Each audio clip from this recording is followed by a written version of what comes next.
Welcome back from the break, everyone, and thank you for sticking with us through this episode of Independent Thought. I am joined by Maggie Bornstein. She is coming on to Independent Thought for her first appearance, ladies and gentlemen. Maggie, how are you doing today? Thank you for coming on. I'm doing so well. Thanks for having me on, Desmond. Yeah, I appreciate it. So, I wanted to talk to you today about the Hyde Amendment. This is a conversation that I have not had on my podcast yet.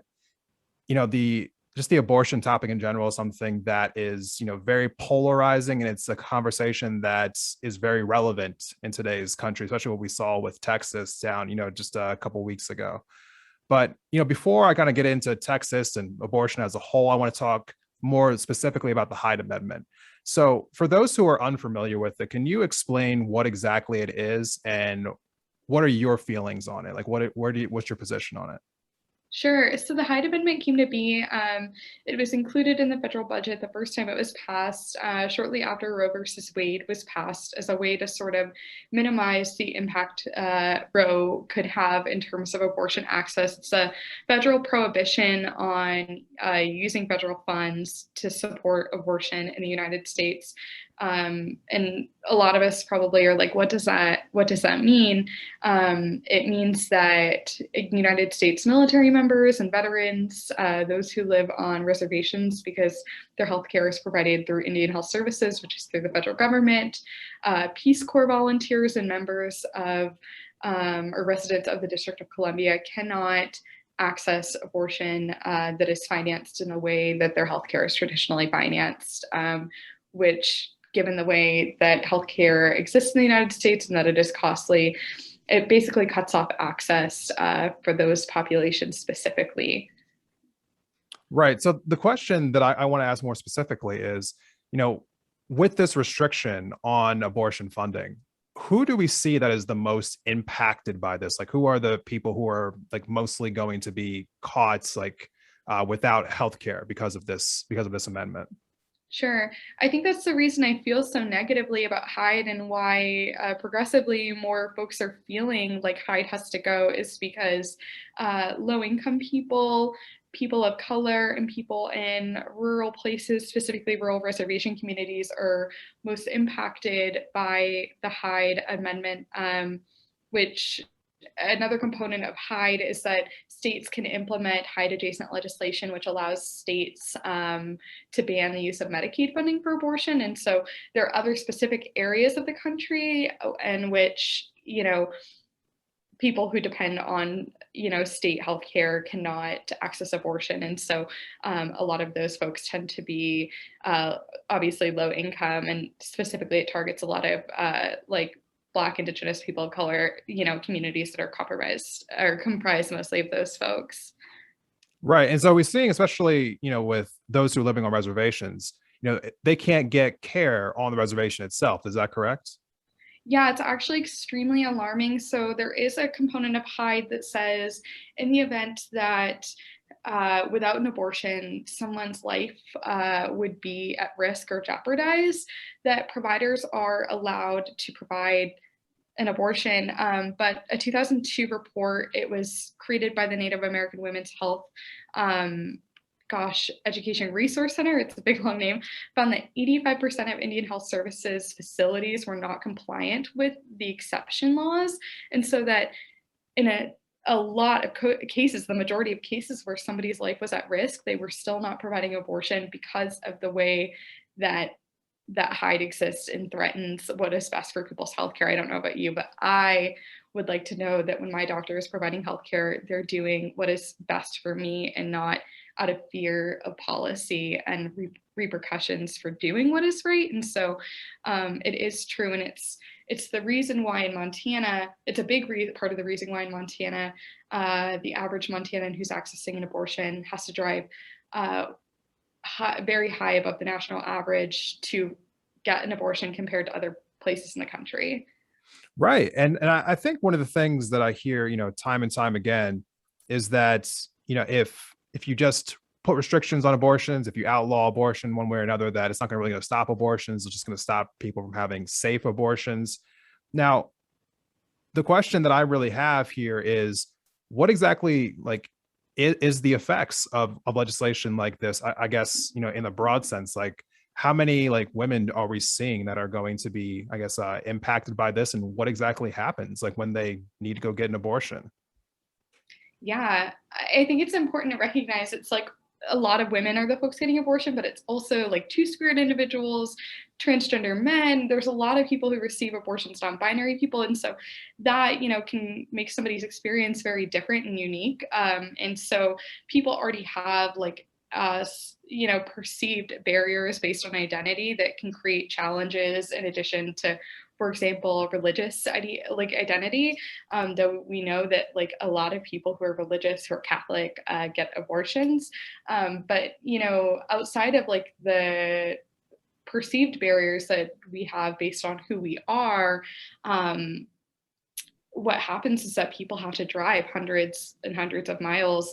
Montana, unfortunately, has a very rich history of clinic violence in terms Yeah. of Blue Mountain Clinic here in Missoula was burnt to the ground. Up in the Flathead, we lost a clinic for a number of years because it was vandalized. It was originally in Kalispell and then rebuilt in Whitefish. It's called All Families Healthcare. And but in the time that All Families Healthcare was closed for I think 3 or 4 years, if you lived in Browning, Montana, you had to drive to Missoula, Montana to get an abortion, and that was the closest place you could go. And if you don't have health insurance that covers abortion, you may be on Medicaid, you may not. And now at a state level, we're going to probably see the end of open enrollment for Medicaid, which makes this issue very, very significantly more challenging. The other issues that exist are people who have abortions, the majority of them already have at least one child. How do you pay for childcare? How do you pay for transportation? If you have to stay somewhere overnight, how do you pay for a hotel? How do you ask for time off of work? There are a number of different issues that come up in addition to like the actual, like, I just need healthcare. And even I think trying to call to get an abortion, it's finding out even if you do have private insurance, if it's covered, and even asking about that is so stigmatizing for people. There's not really many more stigmatized healthcare services other than abortion that to my understanding that have the same effect. And so that's sort of the landscape of what we're seeing. And unfortunately, like that is the reality in Montana, but luckily we don't see a lot of people resolving to illegal methods or alternative methods because we have really great support systems like the Susan Wickland Fund, Montana's abortion fund. But it's not to say that people's experiences aren't challenging and often additionally traumatizing and stigmatizing in ways it doesn't need to be, because inherently it isn't.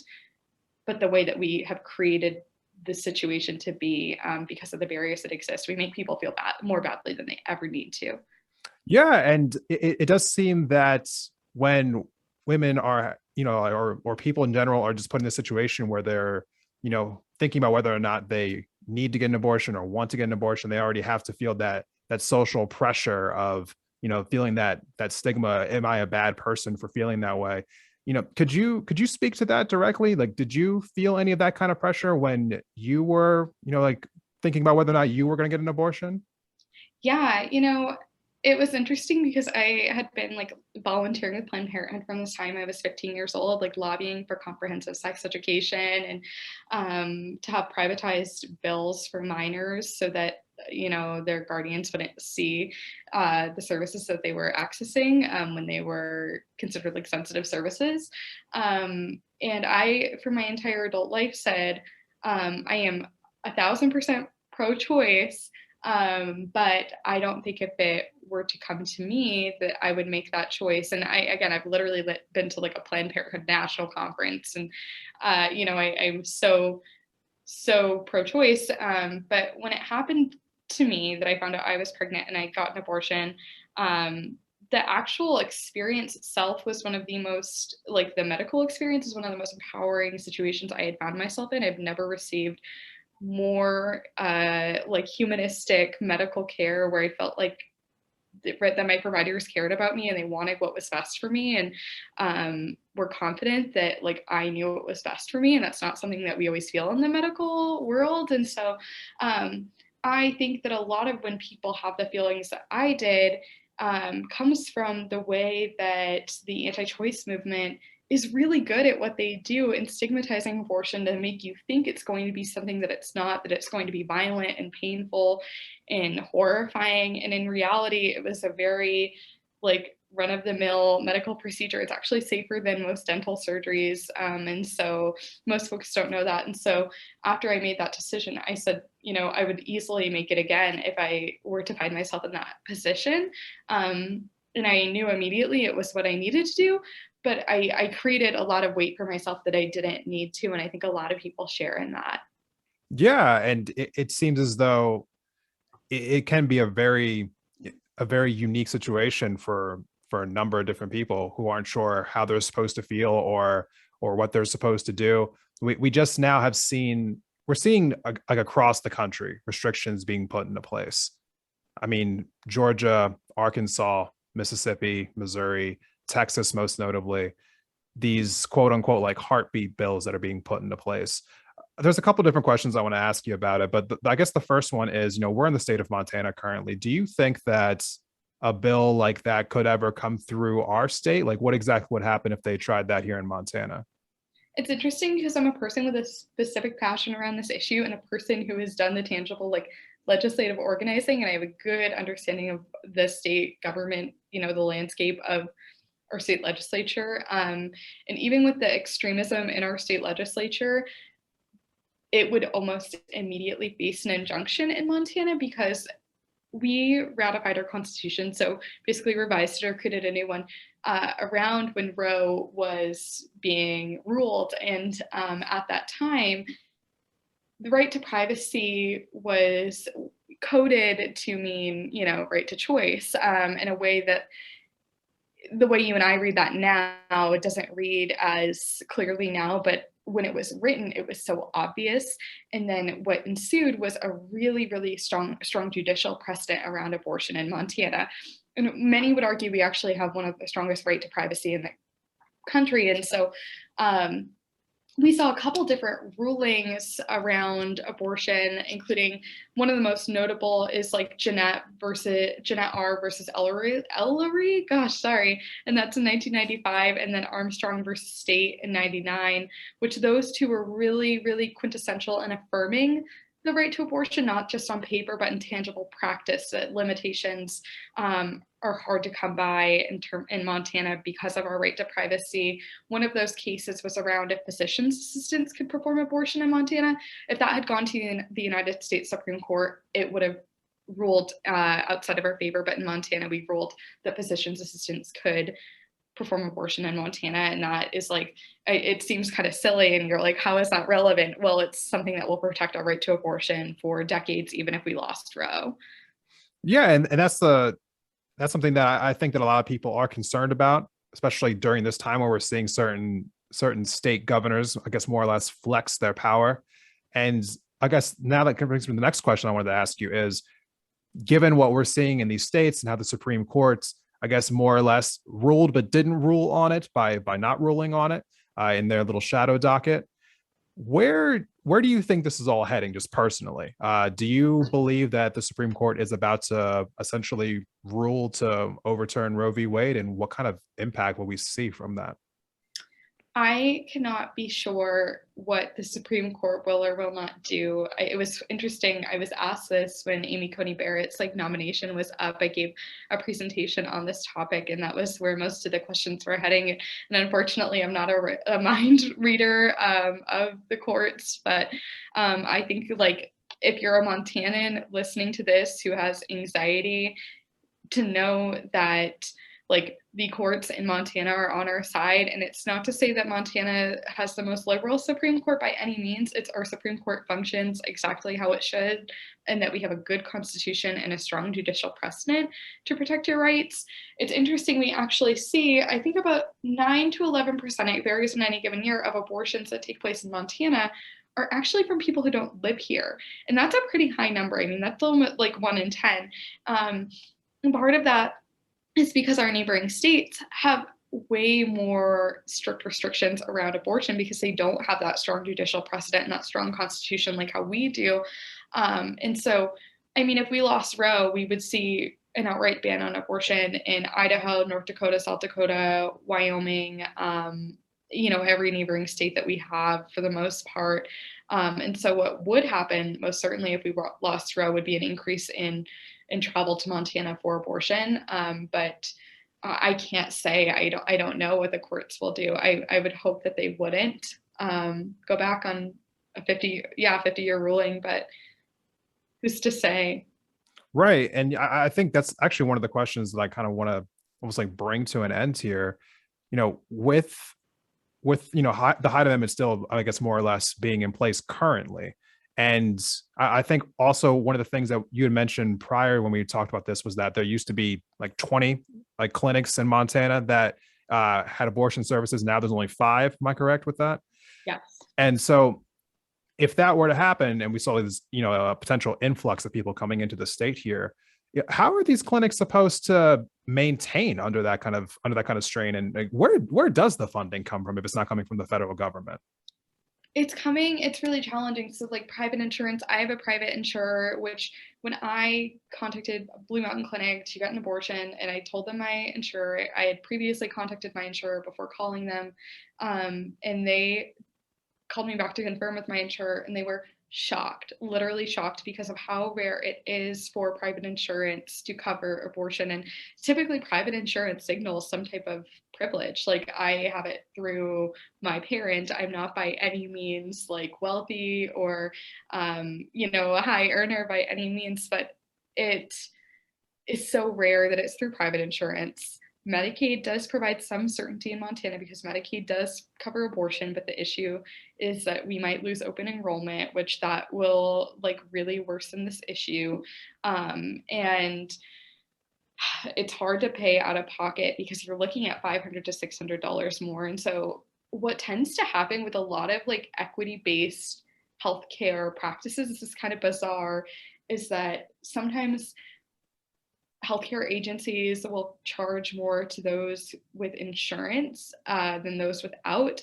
And not that I would ever see the cost of that, if my insurer is going to cover it. But what that does allow them to do is to create a buffer and to make it lower for those who are paying out of pocket. And that I know I have a good friend who had top surgery who is transgender, and paying out of pocket was more cost effective than or like the bill on paper than if that person had had insurance that would have covered it. And that's actually kind of common in equity sort of health practices or health procedures. And then there are abortion funds in Montana that make it possible for people to pay for abortion. And so Susan Wickland Fund is one of them. It's named after an incredible like abortion provider who served our state and other states providing abortion in a time that it was very much so unsafe to do so for providers themselves. And then there is Indigenous Women Rising is a national abortion fund that provides funding for Indigenous folks who are seeking abortion. And so the problem is, and like what the issue is like why we went from 20 to 5 clinics is in part because clinics are like really costly to upkeep. It's not like, if you or I go to get an annual checkup, like that's always going to be covered by insurance. They always can count on that money. Whereas, unfortunately, clinics really can't count on sustained income. This is like a labor of love and like justice, what clinics do. And so it is very challenging for them to maintain operating. Absolutely. And Maggie, thank you for coming on to the show today and talking about this issue. Again, this is a very trying time for a lot of people in the country, especially around the issue of abortion. So I appreciate you coming on and sharing some knowledge with us. Those 2 links that you just referenced, those 2 organizations, I'll have links for those in the episode description. Is there any place that the people could get in contact with you if they would like to after the episode is over? Sure. My email is Maggie, and the second part of it is bornstein@gmail.com. And I'm pretty responsive there. And my Instagram is also the Maggie Project. So MaggieProject. Sorry, and I am like more than happy to talk about this. Access really gave me my life back and really helped me. And so I'm really happy to help people navigate that and to just be a listening ear and provide guidance as people navigate what can be like so stigmatizing and feel so alone. So I'm so happy to talk to folks about this individually and personally. Absolutely. Thank you so much again for coming on the show today. For everyone who's interested, those links will be in the episode description. So just go ahead and click on the description right now, and you'll see those links right there. And to everyone else, we'll be right back after a quick break with my final thoughts of the day. Stay tuned.